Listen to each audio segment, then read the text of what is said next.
नमस्ते दोस्तों, मैं विकास। जीएस ऑनलाइन प्रोसेस में आपका स्वागत है। दोस्तों, यह पार्ट 3 है जिसमें आपको सीपीयू के पार्ट्स के बारे में जानकारी दिया जाएगा।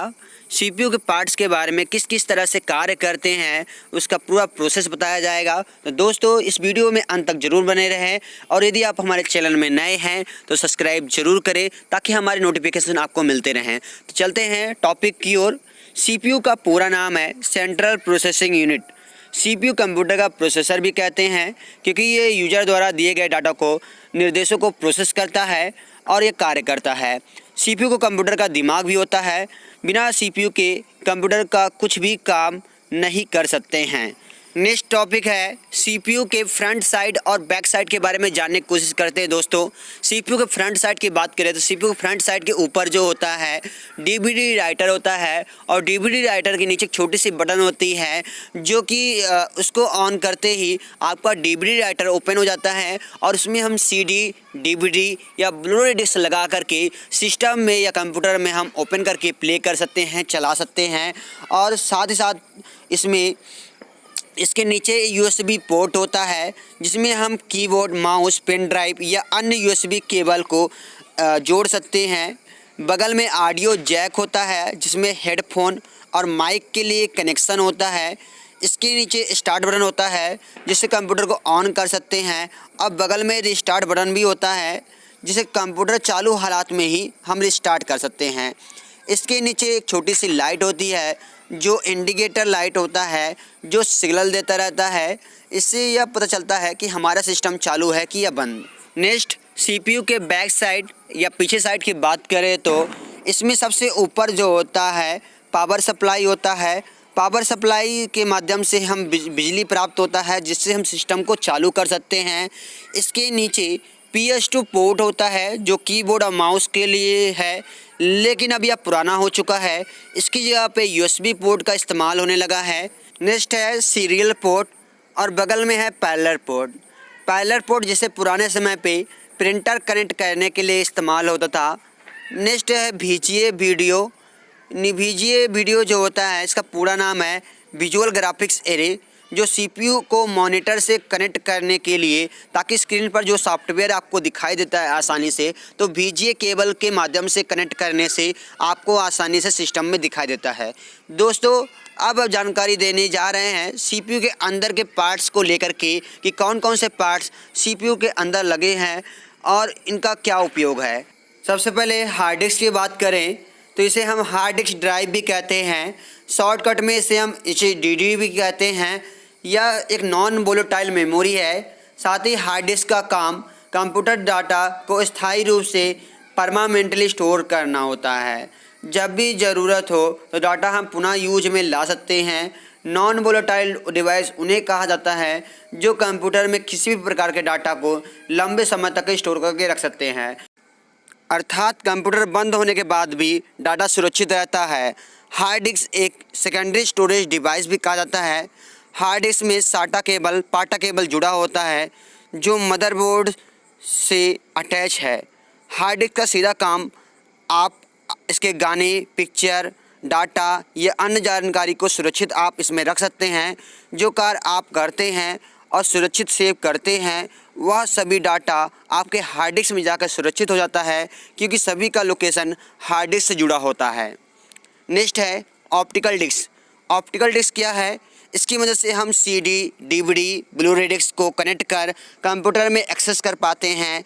लेकिन जब से इंटरनेट और मोबाइल स्टोरेज की सुविधाएं होने लगा तब से CD या DVD का इस्तेमाल होना बंद होने लगा, लेकिन आज भी कहीं ना कहीं ब्लूरे डिस्क का इस्तेमाल हो रहा है। इसकी स्टोरेज कैपेसिटी की बात करें तो CD की स्टोरेज कैपेसिटी 700 MB होता है, DVD की स्टोरेज कैपेसिटी 4.7 GB होता है और ब्लूरे डिस्क की स्टोरेज की कैपेसिटी की बात करें तो इसका स्टोरेज कैपेसिटी 25 GB तक होता है। नेक्स्ट है रैम और रोम क्या है। रैम का पूरा नाम है रैंडम एक्सेस मेमोरी, जो कि यह अस्थायी मेमोरी है जिसमें डाटा सुरक्षित नहीं होता है।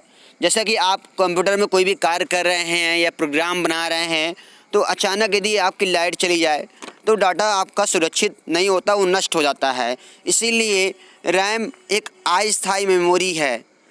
और रोम की बात करें तो रोम का पूरा नाम है रीड ओनली मेमोरी। इसे केवल रीड किया जाता है, पढ़ने के लिए इस्तेमाल होता है। इसमें डाटा सुरक्षित होता है। क्योंकि आपके डाटा पहले से ही सेव रहता है। यदि लाइट चली भी जाएगी तो डाटा आपका नष्ट नहीं होगा। रोम में उपस्थित डाटा केवल रीड ही कर सकते हैं, जबकि रैम में उपस्थित डाटा रीड और राइट दोनों कर सकते हैं। नेक्स्ट है प्रोसेसर। प्रोसेसर को सीपीयू भी कहते हैं, क्योंकि यह सारे सिस्टम को कंट्रोल करता है। चाहे सीपीयू के अंदर के पार्ट्स हों या बाहर के पार्ट्स हों, इन सभी पार्ट्स को एक्सेस या कंट्रोल करने का कार्य सीपीयू का ही होता है। और सीपीयू कंप्यूटर का ब्रेन होता है। जिस तरह से हमारे शरीर के अंग यानी पैर, हाथ, आँख, कान, सभी अन्य अंग को कंट्रोल करने वाला एक ब्रेन ही होता है, जो हमारे सभी ऑर्गन को कंट्रोल करता है। ठीक इसी तरह से सीपीयू के सारे पार्ट्स जो होते हैं वो सीपीयू का प्रोसेसर ही कंट्रोल करता है। यानी प्रोसेसर कई तरह के होते हैं, जैसे dual core, octal core, i3, i5, i7 processor. तो ये बेहतर से बेहतर प्रोसेसर होते हैं जो कंप्यूटर के सभी पार्ट्स को कंट्रोल करते हैं। नेक्स्ट है मदरबोर्ड। मदरबोर्ड क्या एक ऐसा पार्ट्स है जिसमें सीपीयू के अंदर के जितने भी सारे पार्ट्स होते हैं वह मदरबोर्ड से अटैच रहते हैं। यानी मदरबोर्ड के बिना सारे पार्ट्स आपस में जुड़ नहीं सकते हैं, क्योंकि सारे पार्ट्स में सप्लाई मदरबोर्ड द्वारा ही होता है। और मदरबोर्ड को हम पीसीबी भी कहते हैं, यानी प्रिंटेड सर्किट बोर्ड। नेक्स्ट है पावर सप्लाई। पावर सप्लाई के माध्यम से हम सिस्टम को चालू या बंद कर सकते हैं। पावर सप्लाई एक सिस्टम फैन लगा होता है जो लगातार सिस्टम को या पावर सप्लाई को ठंडा करता रहता है। हमारे घरों में भी बिजली 230 से 240 वोल्ट का आता है, पर इस बिजली से कंप्यूटर मदरबोर्ड नहीं चलाया जा सकता, क्योंकि यह एक एसी करंट होता है। इसी एसी करंट को बदलने के लिए पावर सप्लाई को बनाया गया है। पावर सप्लाई को एसी करंट को डीसी करंट में परिवर्तन करने के लिए इस्तेमाल में लाया जाता है। इसीलिए पावर सप्लाई को सिस्टम में इस्तेमाल किया जाता है। और पावर सप्लाई में कई तरह के अलग अलग तार निकलते हैं। प्रत्येक तार एक निश्चित वोल्ट में करंट होता है, जिससे मदरबोर्ड और हार्ड डिस्क, डीवीडी राइटर को पावर दी जाती है। नेक्स्ट है system fan. System fan system को ठंडा करने के लिए बनाया गया है, जो कि गर्मी के मौसम में तापमान बढ़ने से उसको कंप्यूटर के सिस्टम को ठंडा रखने के लिए आपके पावर सप्लाई और सीपीयू के पास भी एक सिस्टम फैन लगा होता है, जो लगातार सिस्टम को ठंडा करता रहता है ताकि सिस्टम सही तरीके से काम कर सके। और नेक्स्ट है इथरनेट कार्ड। इथरनेट कार्ड को लैन कार्ड भी कहते हैं, यानी लोकल एरिया नेटवर्क, जिसके माध्यम से एक सिस्टम से दूसरे सिस्टम को अटैच कर सकते हैं। यदि एक लैपटॉप से दूसरे लैपटॉप को अटैच करने के लिए लैन कार्ड का इस्तेमाल किया जाता है, यानी लोकल एरिया नेटवर्क का इस्तेमाल करके आप एक सिस्टम से दूसरे सिस्टम को जोड़ने के लिए काम में ला सकते हैं। दोस्तों, यहाँ पे सीपीयू का पार्ट्स कंप्लीट हुआ। यदि हमारी जानकारी आपको अच्छी लगी है तो लाइक, सब्सक्राइब, शेयर जरूर करें, ताकि दूसरों को भी लाभ मिल सके। धन्यवाद।